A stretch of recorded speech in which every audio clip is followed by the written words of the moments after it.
So here's the brand new Google 4K streamer, and we've been waiting for this for a while. We know that the Chromecast is long overdue for an update, so glad to see that Google finally rolled something out to get folks excited about streaming again. So two color variances. We do have this grayish green color, and we'll take a better look here in a little bit.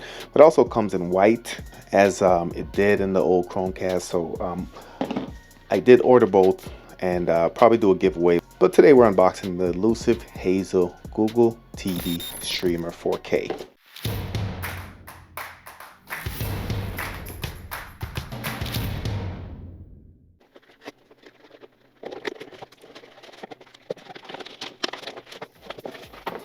All right, so it look like all of it opens up, kind of like a book. So in the box we're gonna have a power brick, and accompany that we do have a pretty long USB-A to USB-C cable. So obviously this is gonna plug in like so. We also have two AAA batteries with the actual remote. Pretty cool that the batteries actually match the device color. So that's pretty cool, easy to install. Slap them in, you're all set. You can see we do have the button ready to pair.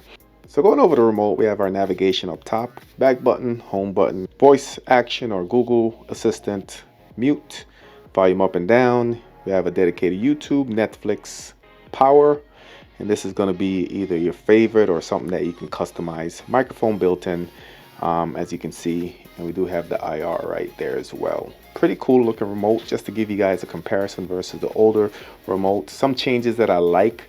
So the older remote had the volume controls on the side, which a lot of folks did not like, including myself, because what would happen is you'll hit these buttons by accident all of the time. So they did move the volumes to the main area of the remote, so it feels a little bit better. It is going to be a little bit taller, but besides that, it's going to have similar functions.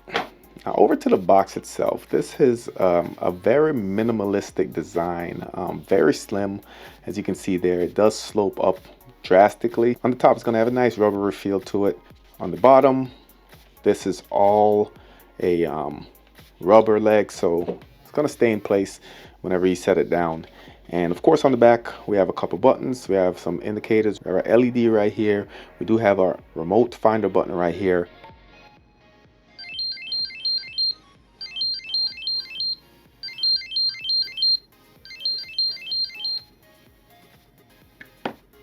We also have a USB-C. This is for power. However, we're going to see if we can use an OTG adapter on this. Maybe we can add more storage, add more accessories, since there's only one USB port on this device. We also have our Gigabit Ethernet and our HDMI plug-in.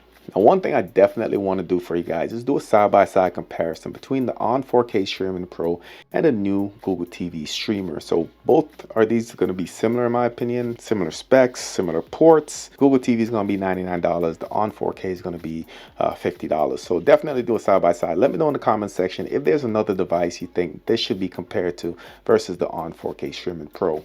So let's get this set up and we'll do some more tests.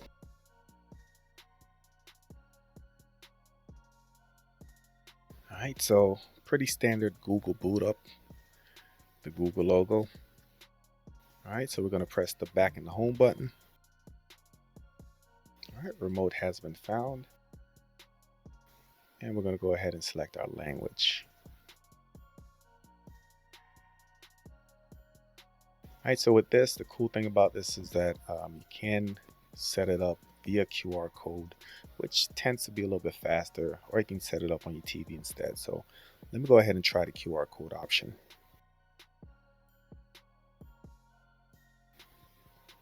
And it looks like we're all signed in. It is pushing some updates first thing up, so you can see your Google TV streamer will restart automatically when the installation is complete. So this particular update seems like it's 215 megabytes, so we'll go ahead and let it do its thing, then we'll come right back.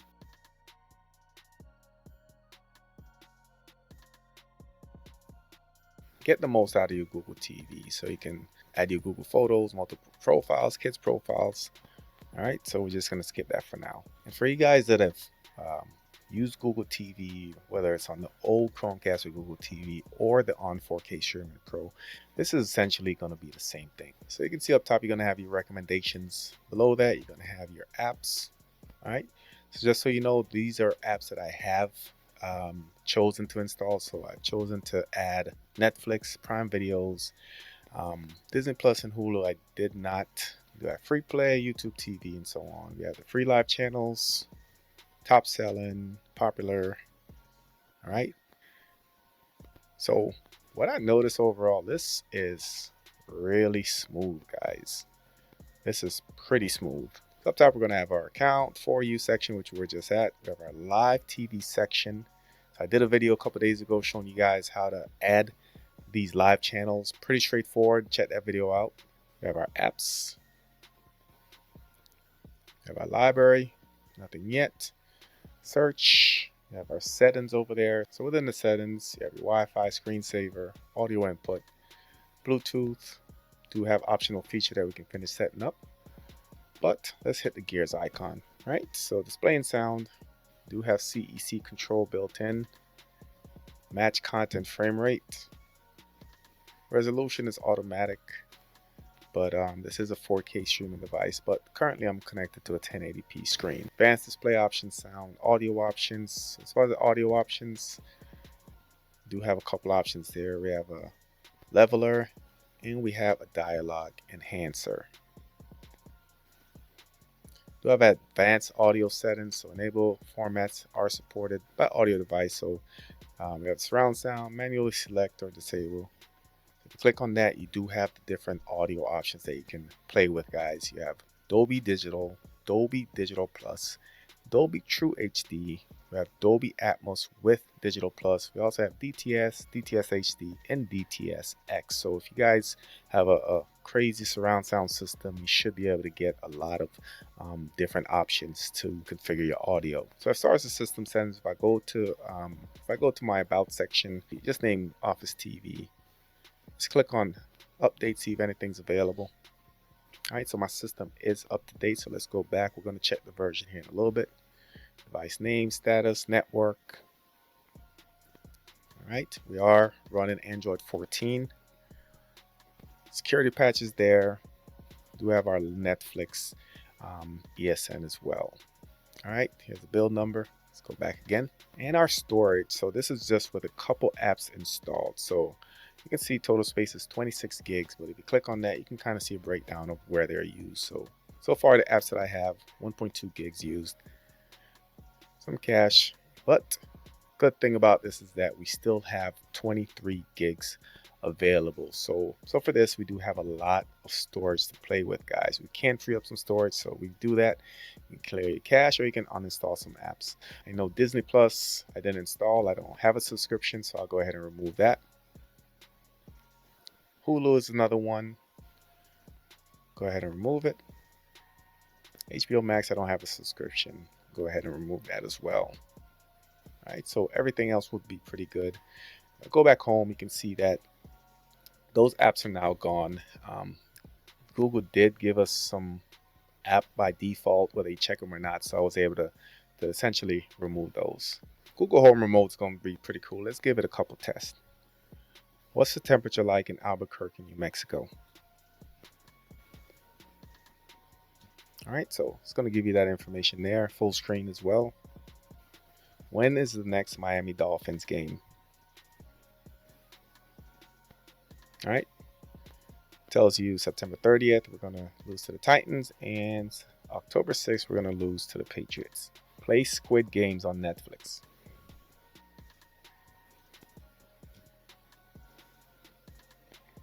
All right, so it's going to go right to it, and you can fast forward as well.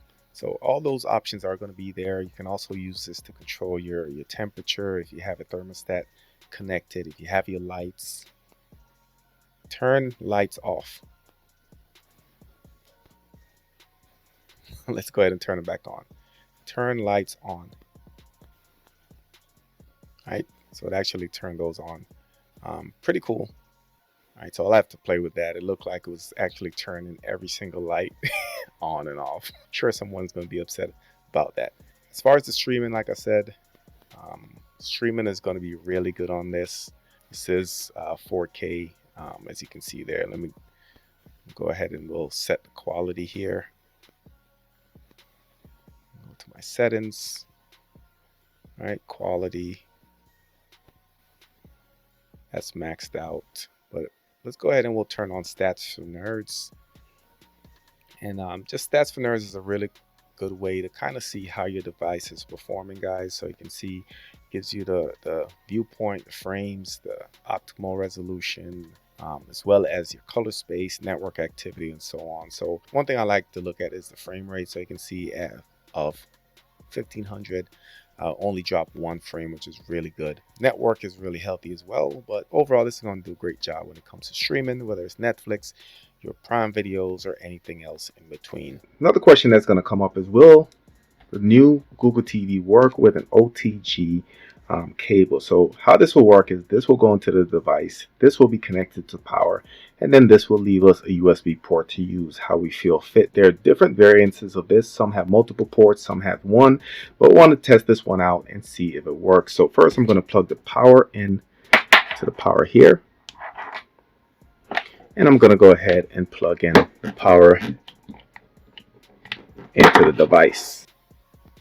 So now you're on the screen, you see that we have the pop-up at least letting us know that it detects it, which means that OTG works on this device. That opens you up to using not only USB drives, but you can use wireless keyboards, you can do other accessories. Just kind of opens up to a little bit of everything. So let's go ahead and jump into it. We're going to install a couple apps from the USB. We're going to verify that we can install third-party applications, and the way to do that is to enable that in developer options. So let's go ahead and do that. So we're going to go to our settings, and first we're going to go into our system. I'm going to go to about, and we're going to scroll down until we hover over the Android TV OS build number. We're going to select that menu 7 times. That should unlock developer options. All right, 3 steps away, 2 steps away. Now I'm a developer. Now I'm going to go back. If I scroll down, I should see developer options. You can see we have a couple options here. All right, so now that's enabled. We're going to go back. So now we're going to go to system. We're going to go to storage. All right, you can see we have the internal drive, and we do have the storage there. So if you click on that, you're going to have a couple options with your storage. You can erase and format as device storage, or you can go ahead and eject. So when you erase and format, basically it's going to combine the drive with what you see on your device. So this is going to open you up to be able to install third-party applications, to install additional applications, bring your media over. So that's a great option right there. What I want to do is browse what's on my current drive. And in order to do that, I'm going to need to install a file explorer. So go to the Play Store. Let's try File Manager Plus. And we're going to turn on File Manager. Now you can see you have access to all of your files. So this is the actual USB drive. So if I click on that, you're going to see all the documents that I have on here. But if I scroll down, you can see we have some things. We have some apps. We have some videos on here. We have some pictures. So this, for instance, is the picture that just pops right up. We have some APKs. All right. So first thing I want to do is, can I install a third-party application? So let's start with IDA64. So that's coming directly from the USB drive. It's going to tell you that for security settings, this isn't allowed. You need to change this in your settings. So click on your settings. When it goes to install unknown apps, just turn that on. Install. All right, we're going to hit more details. I'm going to install it anyway. This is an application that I've been using for years. All right, I'm going to hit done. I also want to install 3D Mark. I am going to do a benchmark here, and I'll let you guys know where this stacks up against some of your well-known devices, including the new On 4K Streaming Pro, Fire TV Stick, as well as the NVIDIA Shield TV. Hit done again. After this, let's just see if we can play a video. This is a 4K video, by the way. All right, so it works really well, guys, as you can see there. All right, so while we're here, let's go ahead and we'll go down to IDA64. I wanted to show you guys what's actually under the hood. Yes, we can see what they let us see, but this view is going to tell you all the internals that you need to know about this device. Really, really recommend it. So here's the device type. The model is Google TV Streamer, brand Google. The board is a Kirkwood. So hardware for this is going to be MT8696, as well as the platform and installed RAM is 4 gigs of RAM, which is pretty good. So 4 gigs of RAM installed. Totally usable, look like 3869, and it tells you available memory, which is 1750. Internal storage space, as well as the internal free space, so 21 gigs free. External, so that's the USB drive, look like we have about 25 free right there. Bluetooth version is going to be Bluetooth 4. It gives you some more information. Let's go over to the CPU. This is going to have an ARM Cortex A55, and this maxes out at 2 gigs. This is going to be a 64-bit ARM 8A, but it is running in 32-bit mode. Current resolution is 1080p, as you can see there. But if you go down to the vendor, you can see that it is Imagination Technology, and the GPU renderer is PowerVR Rogue GE9215. Refresh rate is 60 Hz. All right, so a long list of codecs that's available.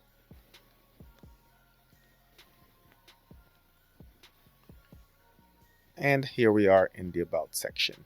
So again, ID64, one of the best out there, just showing you what's actually under the hood, because a lot of these manufacturers will show you what they want to show you, but this is going to really show you what they're actually running.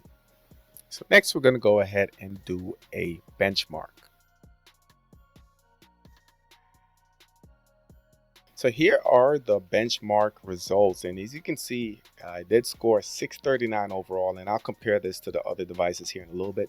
The graphics score is a 570, so it scored a 4.40 on the first one and 1.70 on the second one. The physics score is what measures the CPU power. So you can see there, overall score is 1109, and you can see some of the other scores below. So just a quick comparison, 639 is the overall score. The On 4K Streaming Pro scored a 584 overall, so still scoring a little bit better than the On 4K Streaming Pro. The On did score a 520 on the graphic, and this scored a 570. On the physics score, this scored a 1109, and on the On it was a 1029. So overall scores are better than the On 4K Streaming Pro. However, when the Fire TV Stick scored an 801 overall, the Fire TV Cube scored a 2595, and the Nvidia Shield TV scored a 4628. So just to put that in perspective, a lot of folks are going to try to put this against the Shield, but the Shield, in my opinion, is just in a different category altogether. So I think when comparing these devices, this is going to go better against the Fire TV Stick and the On 4K Streaming Pro. So next thing I wanted to do is do a quick speed test. So I wanted to go over Wi-Fi, then I wanted to do via Ethernet, just to make sure that we are getting over 100 megs. So we've seen some devices like the On just come with 100 megabits. So let's go to Analytics. I am paying for 500 megabits per second. You can see at least the score there. The download is 344. Upload is going to be around 22, 23. All right, so I went ahead and plugged in Ethernet cable, and let me just see the pop-up there. I'm connected via Ethernet, and all we're going to do is do the test again. So ping is a little bit lower already, and yes, this is definitely gigabits, because I am getting over 600 on the download side. On the upload, I am going to stick around that 22, 23 frame. So love the fact that this is gigabit Ethernet versus the 100 megs cap that we see on other devices. So they didn't go cheap on that. So overall, a solid streaming device. I like it. However, I do think the price point is a little bit high. Was up to me, I would see this around the $60 to $70 range. The fact that they do have Ethernet, gigabit Ethernet, I think that's what made the price a little bit higher. But I'd rather them go full in, add a USB port with the price of $100, $110. Wouldn't be too bad. Let me know your thoughts in the comments. Like I said, I do have some follow-up videos coming up. I do plan on doing a side-by-side with the On 4K Streaming Pro, possibly the Fire TV Stick as well. If you have any recommendations, drop them in the comments. If you're new to the channel, subscribe, smash the notification bell. Thank you for watching, and I'll catch you on the next one.